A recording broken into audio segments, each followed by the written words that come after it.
I'm Monica Cruz, bringing you the latest in worker struggles and labor organizing across the country. More than 200 teachers in Atlantic City, New Jersey, took part in a sick-out strike on Monday over insufficient COVID safety precautions. The city's school district promised to fix their building's outdated ventilation systems, but instead, they provided air purifiers, which actually turned out to be carpet dryers. Monday was the first day for students to return to school for in-person learning, as virus infection rates continue to surge across New Jersey. Teachers and staff at the district's oldest school building, supported by their union, initially planned the sick-out, but were then joined by tenured teachers from other school buildings. More teachers and staff are expected to call out throughout the week. Also in Utah, teachers are using the similar tactic to demand remote learning until the new year. Calling it the Great Utah Test Out, upwards of 400 teachers in the Salt Lake City area called out to get tested for COVID last Thursday.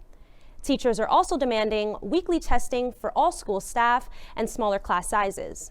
The strike comes as a surge of new infections and news of more children falling seriously ill from the virus has hit the state. Despite an email from the Granite Education Association stating that a sick-out could impact teachers' employment status and result in a disciplinary action, the hundreds of teachers clearly felt a wildcat strike was worth the risk. Workers with various fruit companies in Washington state's Yakima Valley are making big moves to unionize.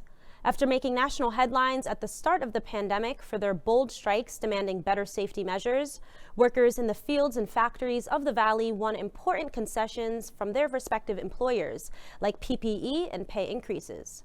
A group of mostly undocumented Latino workers with the fruit company Allen Brothers have formed a union called Workers United for Justice.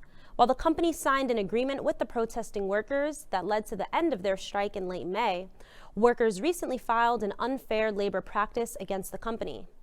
On top of this, the Department of Labor announced on Monday a series of fines against 4 Yakima County fruit companies after inspectors found violations at 25 farms since March, including issues with social distancing and worker housing and transportation, as well as mask and sanitizer violations.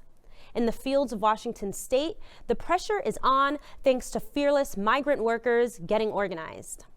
Chris Smalls, a former Amazon employee and founder of the Congress of Essential Workers, filed a class action lawsuit against the company for its treatment of Black and Latino workers throughout the pandemic. Smalls, who was fired for supporting a walkout in a Staten Island warehouse last spring, announced the suit last week on Twitter. So far, at least 20,000 Amazon warehouse workers have contracted the virus.